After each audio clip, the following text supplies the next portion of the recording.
Hi అండి, chefs food and బ్లాగ్కి స్వాగతం. ఈరోజు నేను ఫలాఫిల్ చేయబోతున్నాను. అది ఎలా చేస్తానో మీకు చూపిస్తాను. ముందుగా నేను చనాను రాత్రంతా ఇలా నానబెట్టి జల్లెడకు నీళ్ళన్నీ పోయేంత వరకు వడగట్టుకున్నాను. ఇలా వడగట్టిన తర్వాత ఇలా పక్కన పెట్టేసుకుని ఒక మిక్సీ జార్ తీసుకున్నాను. ఇందులో కొద్దిగా చేసి నేను ఇది మిక్సీకి పట్టేస్తాను. చనాలు ఏమేమి వేస్తానో మిక్సీకి పట్టేటప్పుడు అది కూడా చూపిస్తాను. ఇక్కడ జార్లో నేను చనాను వేసాను కదా. ఇప్పుడు ఒక ఉల్లిగడ్డని ఇలా తరిగి పెట్టుకున్నాను. అల్లం, వెల్లుల్లి రెబ్బలు, ఒక 8 పచ్చిమిరపకాయలను ఇలా హాఫ్గా కట్ చేసి పెట్టుకున్నాను. కొత్తిమీర. ఇప్పుడు ఇదంతా జార్లో వేసేసి మిక్సీకి పడతాను. ఇప్పుడు రుచికి సరిపడ్డ ఉప్పు వేస్తాను. అంటే నేను ఒకే స్పూన్ వేసుకుంటున్నాను. ఒక స్పూను చిల్లీ ఫ్లేక్స్ వేసుకోవాలి.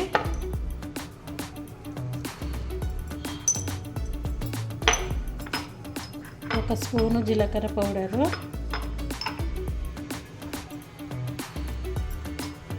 ఒక హాఫ్ స్పూను పెప్పర్ వేసుకోవాలి. పెప్పర్ వేసుకొని కొద్దిగా బేకింగ్ సోడాను వేసుకోవాలి, ఒక హాఫ్ స్పూన్.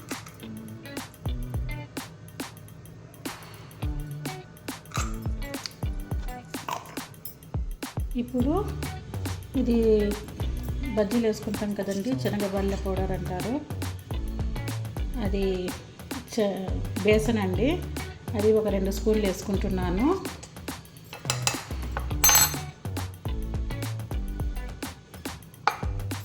వేసుకొని నీళ్ళు వేయకూడదండి, అస్సలు నీళ్ళు వేయకూడదు.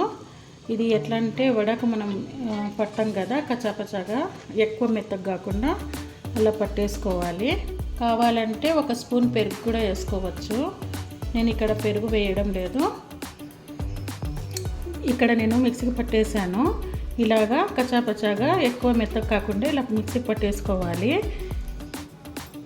ఇప్పుడు ఒకవేళ మనకు ఉప్పు తక్కువ అనిపిస్తే గిన ఇప్పుడు వేసుకోవచ్చు. అంటే ఆయిల్లో వేసేటప్పుడు ఉప్పును మిక్స్ చేసి వేసుకోవాలి. ఇప్పుడు ఉప్పు గిన్నె వేసామంటే మళ్ళీ నీరు అనేది వదిలేస్తుంది దీంట్లో. ఒకవేళ మనకు కొద్దిగా జోరుగా అనిపిస్తే కొద్దిగా శనగపిండిని వేసుకోవచ్చు. ఇప్పుడు నేను ఇక్కడ స్టవ్ వెలిగించుకొని ప్యాన్ పెట్టేశాను. ప్యాన్ హీట్ ఎక్కిపోయింది. ఇప్పుడు నేను దీంట్లో ఆయిల్ వేసేస్తాను.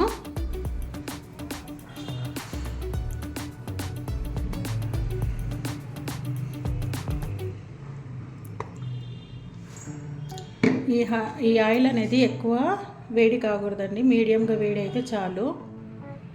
ఇందులో నాకు కొద్దిగా ఉప్పు తక్కువ అనిపిస్తుంది, అందుకు నేను ఒక స్పూన్ ఉప్పు వేసి బాగా కలుపుకొని మిక్స్ చేసి పెట్టుకుంటాను.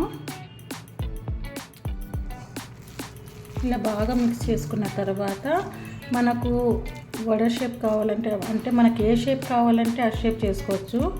ఇలా కావాలంటే ఈ షేప్ చేసుకోవచ్చు, లేకుంటే ఇలా రౌండ్గా కావాలంటే ఆ షేప్ కూడా, ఈ షేప్ కూడా వేసుకోవచ్చు. ఇది మిక్స్ చేస్తుంటేనే మంచి స్మెల్ వచ్చేస్తుంది. ఇప్పుడు ఆయిల్ హీట్ ఎక్కిందా అనేది, ఆయిల్ వేడెక్కింది లేనిది ఒకసారి చూసుకుందాము. ఆయిల్ వేడెక్కిపోయింది. ఇప్పుడు నేను ఒకటొకటిగా వేసి చేస్తాను. నేను ఈ షేప్లో వేసానండి. ఇప్పుడు మనము మీడియం ఫ్లేమ్లో పెట్టుకొని టర్న్ చేసుకోవాలి.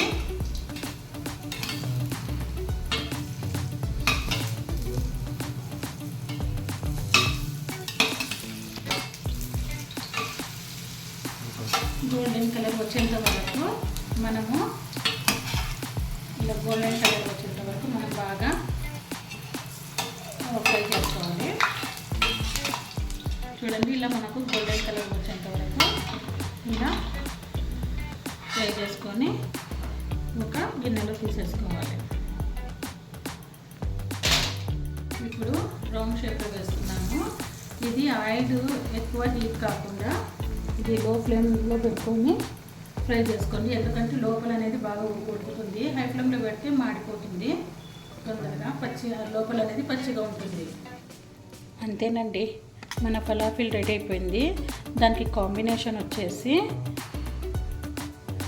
హుముస్ అండి. ఈ రెసిపీ వేరే వీడియో చేసి పెట్టాను, తప్పకుండా చూడండి. నా వీడియో గిన మీకు నచ్చినట్లయితే తప్పకుండా లైక్ చేయండి, షేర్ చేయండి, సబ్స్క్రైబ్ చేయండి. Thank you for watching.